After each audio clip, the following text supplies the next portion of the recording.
No, it's not.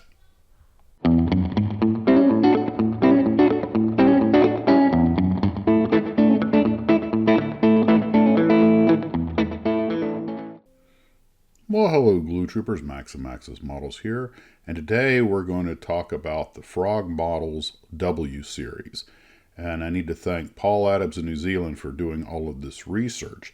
In fact, this was initiated when he saw Scalemates showed one of the W series Frog kits as an Intex kit, which he was a little suspicious of because Intex never had any of the Frog molds.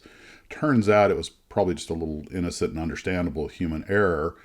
The Intex logo happens to look virtually identical to the British Roundel, which is what the W series marked their boxes with. It did not say Frog Models on them. So that's understandable, and good on you, Paul. So what was the W series? It was a marketing attempt by Frog to use some of their older molds to make bag kits for bulk sale directly to large-scale retailers without going through the normal distributors. I would imagine it was simply a way to take some old molds, make some money with them, and cut out the middleman. Now, to be clear, Frog did have a large series of bag kits. In fact, a lot of their 1/72nd scale stuff was routinely bagged. But originally, Frog had started off with their older kits strictly in boxes. And they had what I believe for the time was some excellent box art for the 1950s. Now, to be clear, the W series was the older kits. For example, in 1955, Frog made the Hawker Hunter. And in 1974, they made an updated Hawker Hunter of the ground attack version. But if you bought a W series kit, you got the old 1955 mold. Now, since they only did this for what appears to be 1 year with the W series, I'm going to assume that it wasn't particularly successful. The series consisted of the Comet 4, the Handley Page Herald, the 707, the Bristol Britannia, the early Hawker Hunter, the Seahawk, the Attacker, and the Fairey Delta II research aircraft. As far as Paul could tell, the Fairey II was the only one that was mislabeled as an Intex kit. The Delta II was kitted in numerous different boxes by Frog. As far as the old Frog kits go, I happen to have a Frog Attacker in my collection.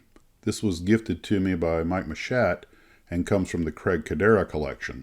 So I probably won't build it, but if I ever do, it'll get the royal treatment. So let's take a look at what we get. The box is different on all four sides, and it has the Frog logo on one in yellow, red, and blue, and then just the blue side with Frog Attacker and says a rigid plastic scale model, kit number 330. One side has primarily red with the outline of several other models that they sell, the Wesson Helicopter and the Hawker Hunter and the F-86. The other side talks more about it's a Frog authentic scale model. And you'll notice there's rather large staples holding this box together. I don't know if that's the way Frog routinely did it or if the box was stapled together subsequent to its manufacture. And there's another logo of Line Brothers. And we have the excellent box art. The instruction sheet is one page printed on one side with the exploded diagram. The decals came with a wax paper cover over them. And although they're probably too old to be used, I mean, they are 70 years old, the decals actually appear to be quite nice and in register. We get a two-piece clear acrylic stand. We have a bag that has all of the wheels and landing gears and strut assemblies in it, and some of them are a little small and can be quite fiddly, along with an old tube of glue that came with it. Then we have the 8 pieces that make up the primary kit. The wings are two-piece. They fit together very nicely without any problems, although one of the wings is missing its cannons. It has half of each gun, top and bottom, molded on each wing, and apparently a couple of them got knocked off. The pilot figure and top of his ejection seat are molded into the airframe, and actually they don't look that bad for, something. I mean, it looks like British gear that he's wearing. And unfortunately, the canopy seems to be missing, but since I don't plan to build this kit, I'm not too worried about it. The tail, the horizontal stabilizers actually have their dihedral built into them, so when you put them in, they sit up at the right angle. It's a pretty straightforward little kit. It has the molded areas for the decals, which was common back then, but they're not quite as obtrusive as some of the kits of that era. And that's pretty much what you have. All in all, a decent little representation of the airplane, and given when it was made, actually pretty good looking little kit. Of course, you would expect that from Frog because they actually are the fathers of plastic kit models with their Penguin series. If you want to learn about the Penguin series, there's a great book by Peter Van Loon on it that you can find online.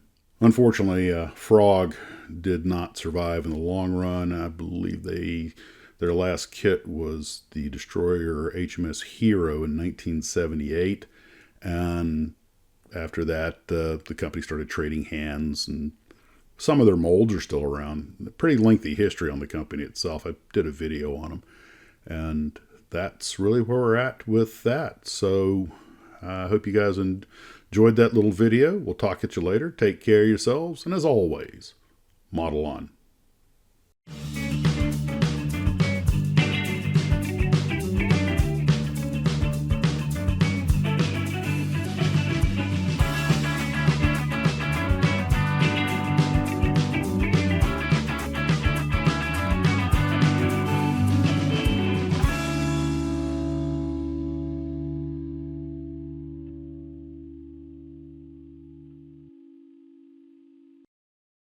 I cannot find my glasses anywhere.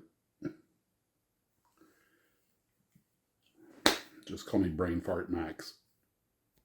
Hey, just a quick reminder, planning a live stream Saturday night, January 3rd, 7 p.m. East Coast time. See you there, I hope.